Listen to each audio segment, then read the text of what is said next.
Hello students and welcome back to my channel biology classes by Alishba. जैसे कि आप सभी लोग जानते हैं कि हम लोग रोज़ाना एक नया टॉपिक लेकर चल रहे हैं और हम लोग नए नए टॉपिक के बारे में सीख रहे हैं। तो आज ऐसे ही मैंने एक और नया टॉपिक ले लिया है जिसका नाम है ब्लड। तो हम आज लोग जो बात करने वाले हैं वो ब्लड के बारे में बात करने वाले हैं। जैसे आपने बहुत ज़्यादा मूवीज़ में देखा होगा कि क्या होता है कि एक्सीडेंट हो जाता है और डॉक्टर्स बोलते हैं कि पेशेंट को ब्लड की बहुत ज़्यादा रिक्वायरमेंट है और आपका किसी का ब्लड ग्रुप मैच होता है तो प्लीज़ उसको ब्लड दीजिए। और क्या होता है कि वो लोग लाइफ सेव करके आपको दिखा देते हैं। तो वो तो हुई हमारी मूवीज़ की बात की, मूवीज़ के अंदर ये सारी चीज़ें होती हैं। बट क्या रियलिटी में ऐसा कुछ होता है कि हमारी बॉडी का जो फ्लूइड है, जो हमारी बॉडी का ब्लड है, अगर वो हमारी बॉडी से रिमूव कर दिया जाए तो क्या हमारी डेथ कॉज हो सकती है? बिल्कुल हो सकती है। पर उसका रीज़न क्या है? कभी आपने सोचने की कोशिश की है कि क्यों अगर बॉडी से ब्लड को रिमूव कर दिया जाए या फिर एक्सेस अमाउंट में अगर बॉडी से ब्लड रिमूव हो जाए तो क्या वो हमारी बॉडी पर इफ़ेक्ट डाल सकता है? उसी को समझने के लिए आज मैंने ये टॉपिक लिया है ताकि जो हमारे मिथ्स हैं या फिर जो फैक्ट हैं उनके बारे में हमें पता चले और जो हमारी माइंड में मिथ होते हैं उनके बारे में हम लोग समझ जाएं कि नहीं, ऐसा नहीं होता है, एक्चुअली में फैक्ट ये है। ओके, तो ब्लड के बारे में हम पढ़ेंगे बेसिकली कि क्या क्या ब्लड के अंदर पाया जा रहा है और क्या पाया जा रहा है जिसकी वजह से हमारी बॉडी के लिए इतना ज़्यादा एसेंशियल है और क्यों हमारी बॉडी को इतना ज़्यादा रिक्वायर्ड है कि अगर हमारी बॉडी से ब्लड ज़्यादा अमाउंट में रिमूव हो जाए तो हमारी डेथ भी कॉज हो सकती है। तो चलिए अपना टॉपिक स्टार्ट करते हैं। और टॉपिक स्टार्ट करने से पहले अगर आपने अभी तक मेरा चैनल सब्सक्राइब नहीं किया है तो जल्दी से सब्सक्राइब कर दीजिए। और आपको लगता है कि मेरी वीडियोस इन्फॉर्मेटिव हैं और आपको मेरी वीडियो से समझ में आता है, आपको हेल्पफुल लगती है, तो प्लीज़ शेयर ज़रूर कीजिएगा और कमेंट करके मुझे बताइए कि आपको कौन से टॉपिक पर वीडियोज़ चाहिए। ओके, चलिए अब स्टार्ट करते हैं अपने टॉपिक को, ब्लड। तो सबसे पहले हम लोग बात करते हैं कि ब्लड कितने कंपोनेंट से यानी कितने पार्ट्स से मिलकर बना होता है, कितनी चीज़ें हमारे ब्लड के अंदर पाई जाती हैं। तो सबसे पहली चीज़ हमारी जो हमारा ब्लड होता है वो दो तरह के कंपोनेंट्स से मिलकर बना होता है, solid components and liquid components. I know आप लोग अब बहुत ज़्यादा कंफ्यूज हो रहे होंगे कि सॉलिड कंपोनेंट्स, ब्लड तो एक लिक्विड मटेरियल है, मतलब कि एक लिक्विड है। एक और चीज़ मैं यहाँ पर एडिशनल पॉइंट आपको बताना चाहूँगी, blood is also a connective tissue. जब हम लोग लेवल ऑफ ऑर्गेनाइजेशन पढ़ते हैं उसके अंदर हम लोग पढ़ते हैं कि सेल जो होते हैं सेल टिश्यूज़ बनाते हैं और टिश्यू से हमारा ऑर्गन बनता है और ऑर्गन से ऑर्गन सिस्टम बनता है और ऑर्गन सिस्टम से हमारी बॉडी बनती है। ये वही वाला टिश्यू है। टिश्यू के ना हमारे बहुत सारे टाइप्स होते हैं। जैसे हमने सेल के बारे में पढ़ा था कि सेल के बहुत सारे टाइप होते हैं क्योंकि वो अलग अलग फंक्शन के लिए अलग अलग तरह का सेल हमारी बॉडी के अंदर पाया जाता है। एग्जाम्पल मैंने लिया था कि अगर हमें घर बनाना है और घर में बनाने के लिए हमें अलग अलग तरह की ईंटों की ज़रूरत होगी, मीन्स हमें फ़र्श बनाना है तो हम लोग बहुत ज़्यादा टैल लगाएंगे, उसको सजा के बनाएंगे, डिज़ाइन की अलग अलग तरह की अलग अलग पर्पज़ के लिए टैल यूज़ करेंगे। अगर हमें दीवार बनानी है तो हम लोग ब्रिक्स का यूज़ करेंगे। लेकिन बेसिकली काम तो दोनों चीज़ें वही कर रही हैं हमारी, लेकिन हम लोग शो करने के लिए, उसको अलग तरह से डिनोट करने के लिए अलग अलग तरह की चीज़ें यूज़ करते हैं। ऐसे ही जो टिश्यूज़ होते हैं अपने फंक्शन के बेसिस पर अलग अलग टाइप के होते हैं। जैसे कि एपिथेलियल टिश्यू जो होता है हमारा वो स्किन का टिश्यू होता है। अब कनेक्टिव टिश्यू, जैसा कि इसका नाम लिखा हुआ है कनेक्टिव, तो ये कुछ ना कुछ कनेक्ट करने का काम करेगा। ब्लड हमारा एक इकलौता ऐसा टिश्यू है जो कि लिक्विड फॉर्म में पाया जाता है। मोस्ट इंपॉर्टेंट टॉप पॉइंट है कि ब्लड हमारा एक ऐसा लिक्विड मटेरियल है जो कि किस में पाया जाता है, जो कि लिक्विड में पाया जाता है। ओके, तो ये कनेक्टिव टिश्यू होता है, एक लिक्विड होता है बॉडी के अंदर जिसके फंक्शन बहुत सारे हैं। आगे हम पढ़ेंगे कौन कौन से फंक्शन हैं। टाइप भी होते हैं ब्लड के, हमारे अंदर अलग अलग तरह का ब्लड, मतलब कि ब्लड ग्रुप्स पाए जाते हैं। वो मैं नेक्स्ट वीडियो में बनाऊंगी कि ब्लड ग्रुप्स कौन से होते हैं, कैसे उनको कैटेगराइज किया गया है, किसके बेसिस पर हम ब्लड ग्रुप्स जो होते हैं यानी हम जो ब्लड डोनेट करते हैं एक दूसरे को वो किसके बेसिस पर करते हैं। और अगर ब्लड के अंदर कोई भी डिजीज़ हो जाता है तो हम किसके बेसिस पर उन डिजीज़ को रिकॉग्नाइज करते हैं या फिर डायग्नोज करते हैं लैब के अंदर। तो अभी फ़िलहाल हम लोग बात कर लेते हैं कि ब्लड कितने कंपोनेंट्स से मिलकर बना होता है। तो सॉलिड और लिक्विड, मैंने यहाँ पर दो चीज़ें बोली, तो ये खुद अपने आप में एक टिश्यू है। अब अगर कोई चीज़ टिश्यू है तो वो बनी कैसे होगी? वो पक्का बनी होगी सेल से, है ना। अगर कोई चीज़ टिश्यू है तो उसका जो फर्स्ट वाली चीज़ होगी वो हमारा सेल होगा। तो सेल कैसे होते हैं हमारे? सॉलिड होते हैं। तो इसके अंदर जो पाया जाता है वो सेल पाया जाता है। दूसरा लिक्विड क्या होगा? क्योंकि ऑलरेडी ये एक लिक्विड चीज़ है, एक लिक्विड मटेरियल है, तो ऑलरेडी लिक्विड वाला पार्ट तो इसके अंदर होगा ही होगा। लेकिन सॉलिड में इसके पास क्या होता है? इसके पास पाए जाते हैं ब्लड सेल्स। और लिक्विड कंपोनेंट में पाया जाता है हमारा प्लाज्मा। सॉलिड कंपोनेंट्स में अगर मैं ब्लड सेल्स की बात करूं तो there are 3 types of blood cells, या फिर मैं कह सकती हूँ 3 types of solid components which are RBCs, डब्ल्यूबीसीज एंड प्लेटलेट्स। आरबीसीज, डब्ल्यूबीसीज एंड प्लेटलेट्स। तो ये 3 तरह की चीज़ें हमारे ब्लड के अंदर पाई जाती हैं। कौन कौन सी? आरबीसीज, डब्ल्यूबीसीज एंड प्लेटलेट्स। अब अगर हम आरबीसीज की बात करते हैं तो इसकी अगर हम फुल फॉर्म की बात करें तो रेड ब्लड कॉर्पसेल्स। इनका जो अमाउंट होता है हमारी बॉडी के अंदर, यानी हमारे ब्लड के अंदर, इनका अमाउंट बहुत ज़्यादा पाया जाता है कंपैरिजन देन डब्ल्यूबीसी। अगर मैं एक एवरेज आपको बता के चलूँ तो सपोज़ अगर लाखों में अगर हमारी ब्लड के अंदर सेल्स पाए जा रहे हैं आरबीसीज, तो हज़ारों में पाए जाएंगे डब्ल्यूबीसीज। मतलब इतना कम अमाउंट होता है डब्ल्यूबीसीज का। ये जो आरबीसीज होते हैं इनके पास एक पिगमेंट प्रेजेंट होता है। कौन सा पिगमेंट होता है? ये पिगमेंट जो होता है ये प्रोटीन होता है एक, ठीक है, एक प्रोटीनस पिगमेंट होता है जो कि रेड कलर का होता है। It is actually red in colour. अब ये जो हीमोग्लोबिन है ये आरबीसीज का बेस्ट फ्रेंड है, ठीक है, ये आरबीसीज का होता है बेस्ट फ्रेंड। अब आरबीसीज के पास कोई कलर नहीं है अनटिल उनके पास हीमोग्लोबिन ना हो। जब आरबीसीज के साथ हीमोग्लोबिन कंबाइन होता है, जुड़ जाता है, जब आरबीसीज के साथ हीमोग्लोबिन दोस्ती कर लेता है, तो हीमोग्लोबिन का तो अपना एक काम होता है कि वो ऑक्सीजन को कैरी करेगा। एक्चुअली में जो ऑक्सीजन को कैरी करता है, वो ऑक्सीजन को कैरी करने वाला हमारा जो पार्ट होता है वो हीमोग्लोबिन होता है, और यही हीमोग्लोबिन होता है बेस्ट फ्रेंड आरबीसीज का।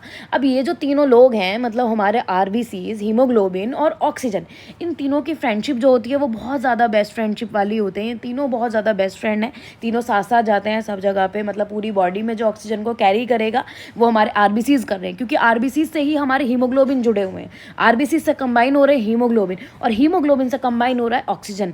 मीन्स आरबीसी जो है वो हीमोग्लोबिन का बेस्ट फ्रेंड है, और हीमोग्लोबिन का बेस्ट फ्रेंड है हमारा ऑक्सीजन। ये तीनों चीज़ें अब एक साथ, जहाँ जाएंगे ये लोग साथ जाएंगे, जहाँ जाएंगे एक साथ ही जाएंगे। लेकिन कभी कभी एक कंडीशन आती है जब इन तीनों में भी लड़ाई हो जाती है। ठीक है, इनमें भी लड़ाई हो सकती है। इनमें कब लड़ाई हो सकती है?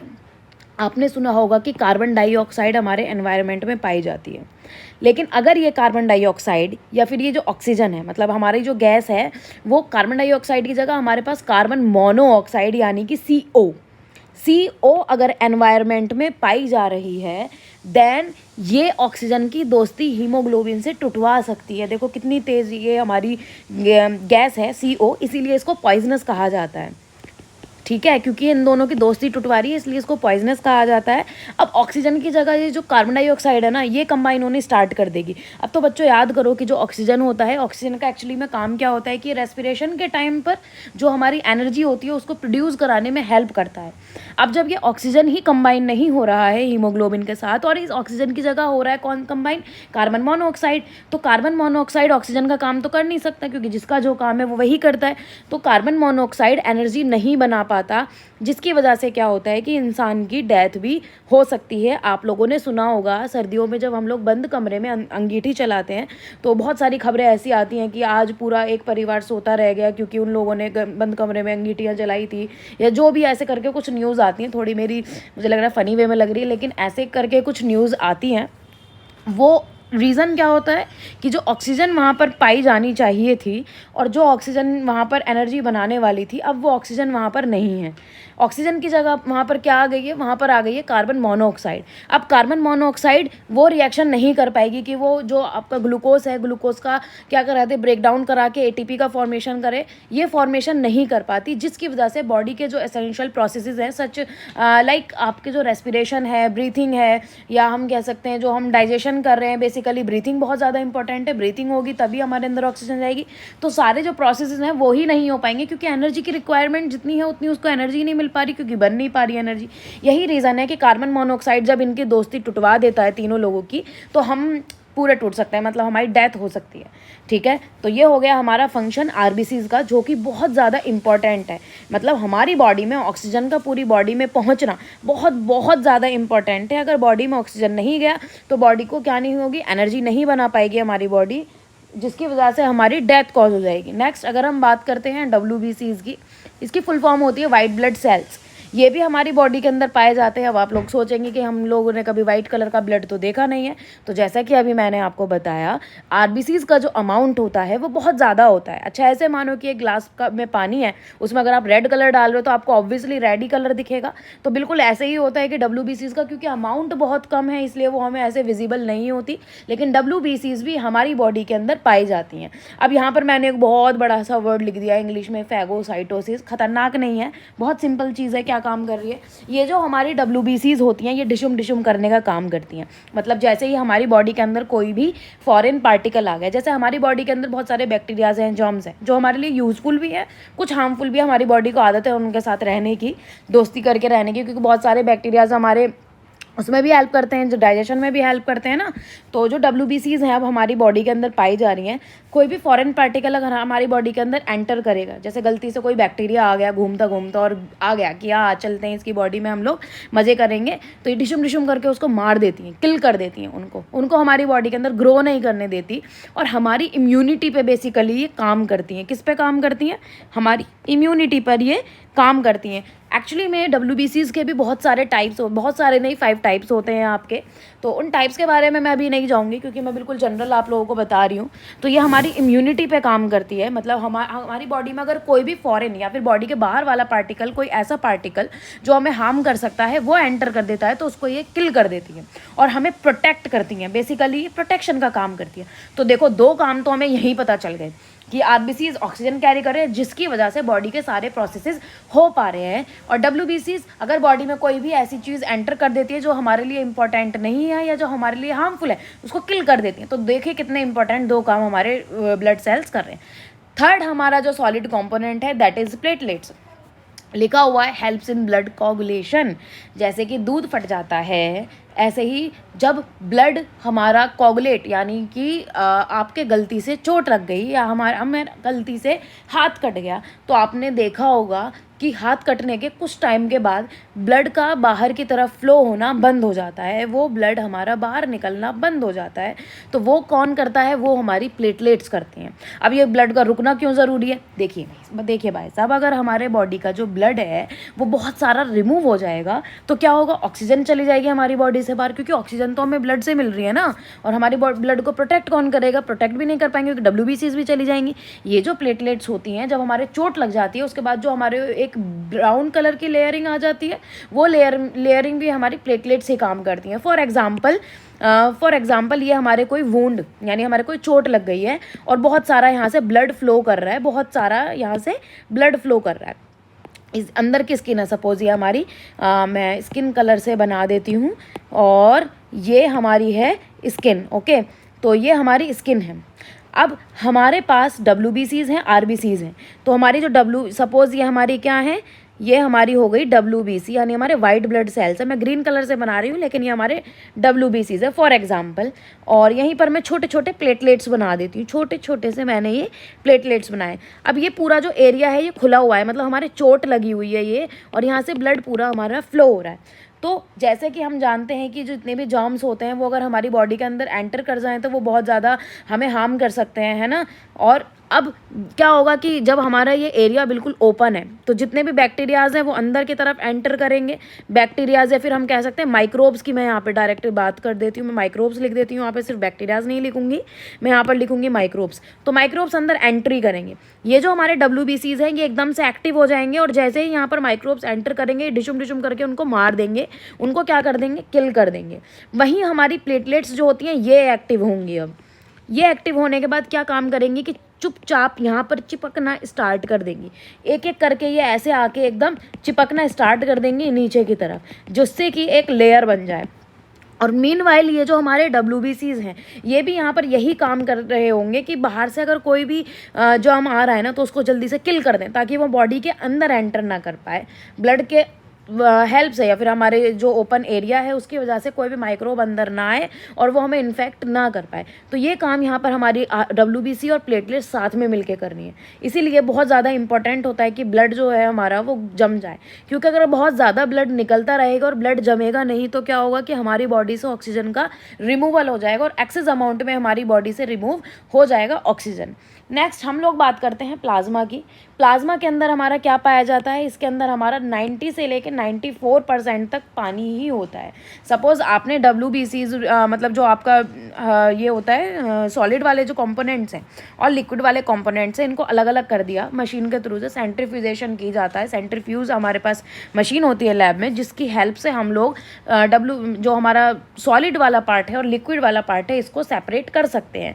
ऊपर की तरफ हमारा लिक्विड आ जाएगा, नीचे की तरफ हमारा सॉलिड वाला कंपोनेंट बैठ जाएगा, तो हम इजीली उस प्लाज्मा को अलग कर सकते हैं। उस प्लाज्मा के अंदर 90 से लेकर 94, कुछ बुक्स के अंदर 90 है, कुछ बुक्स के अंदर 94 है, कुछ बुक्स के अंदर 92 है। तो मैं यहाँ पर जो रीडिंग ले रही हूँ वो 90 से लेकर 94% तक यहाँ पर हमारे पास पानी पाया जाता है प्लाज्मा के अंदर। और 10 से लेकर 8% जो बचा उसके अंदर जितने भी बायोमोलिक्यूल्स हैं, जैसे कि हमारे हार्मोन्स हो गए, एंजाइम्स हो गए, मिनरल्स हो गए, ये सारी चीज़ें हमारे ब्लड के अंदर यानी हमारे प्लाज्मा के अंदर पाई जाती हैं। तो अगर हमें टेस्ट करना होगा किसी भी एक स्पेसिफिक हार्मोन का, तो हम लोग कहाँ से टेस्ट करेंगे, हम लोग प्लाज्मा से टेस्ट करेंगे। हमें मिनरल्स चेक करने हैं कि अगर हमारी बॉडी में मिनरल्स तो कम नहीं हो रहे, तो हम यहाँ से चेक करेंगे। हमें हार्मोन्स के बारे में पता लगाना है, हमें एंजाइम्स के बारे में पता लगाना है, तो हम लोग प्लाज्मा से ही पता लगाएंगे। जितना भी हमने खाना खाया है, जो भी न्यूट्रिएंट्स हैं, जो भी हमारे स्मॉल मॉलिक्यूल्स या फिर हम कह सकते हैं सिंपल मॉलिक्यूल्स जो अब कन्वर्ट हुए थे, जो जितनी भी गैसेस हमारी कन्वर्ट हुई थी अलग अलग कंपोनेंट्स में, अलग अलग एलिमेंट्स में, जो हमारे कंपोनेंट में जो चेंज हुआ था खाना at the time of nutrition, at the time of digestion, वो सभी चीज़ें हमारी किस में पाई जाती हैं, वो सभी चीज़ें हमारी प्लाज्मा में पाई जाती हैं। तो जब तक खाना हमारा पूरी बॉडी में हर एक सेल के पास नहीं पहुँचेगा, तब तक एनर्जी नहीं बनेगी। और एनर्जी कब तक नहीं बनेगी, कि जब उस खाने को ऑक्सीजन ब्रेकडाउन ना करे, क्योंकि रेस्पिरेशन हमारा कौन सा प्रोसेस होता है जिसमें कि ऑक्सीजन ग्लूकोज को ब्रेकडाउन कराता है एनर्जी में, उस प्रोसेस को हम लोग रेस्पिरेशन कहते हैं। तो ये सारा काम हमारा इकलौता ब्लड कर रहा है, इसीलिए ये बहुत ज़्यादा इम्पॉर्टेंट टॉपिक है। और इसके क्या क्या कंपोनेंट है, इसी वजह से हमारी जो लाइफ है वो एग्जिस्ट नहीं करती। और डॉक्टर कहते हैं कि आपका पेशेंट का अगर ज़्यादा अमाउंट में ब्लड रिलीज़ हो जाएगा तो हमें बचाने की कोई उम्मीद नहीं है, जैसा मूवीज़ में दिखाया जाता है। और फिर आते हैं उनके परिवार वाले और वो लोग ब्लड डोनेट करते हैं और फिर एकदम से डॉक्टर बोलते हैं कि आप खतरे से बाहर हैं। तो वो यही रीज़न होता है कि ब्लड अगर एक्सेस अमाउंट में बॉडी से रिलीज़ हो गया तो डेथ कॉज हो सकती है। आई होप आपको ब्लड के कंपोनेंट्स के बारे में सब कुछ समझ में आया होगा। अगर आपको कोई भी डाउट है तो आप कमेंट कर सकते हैं। बाकी ब्लड से ही रिलेटेड जैसे कि हम लोग नेक्स्ट वीडियो में लेने वाले हैं ब्लड ग्रुप, और फिर उसके बाद हम लोग धीरे धीरे करके, जैसे हमारे पास अभी हार्मोन्स हैं, एंजाइम्स हैं, मिनरल्स हैं, या फिर अलग अलग बहुत सारे टॉपिक्स हैं जिनको मैं एक एक कर कर एक्सप्लेन करने वाली हूँ। और हाँ, साथ ही साथ मैं ये भी लेने वाली हूँ कि हम लोग ब्लड से कैसे टेस्ट करते हैं, उन टेस्ट्स के बारे में भी हम लोग पढ़ने वाले हैं। ब्लड ग्रुपिंग कैसे करते हैं मैं वो भी एक वीडियो बनाकर डालने वाली हूँ, तो आप लोग से भी टच में रहिए। और साथ ही साथ अगर आप किसी भी कॉम्पिटिशन की तैयारी कर रहे हैं तो आप चैनल है एक लेट्स स्टडी, आप उस चैनल पर विजिट कर सकते हैं, काफ़ी अच्छा वो लोग एक्सप्लेन करते हैं। तो thank you so much, thank you for watching.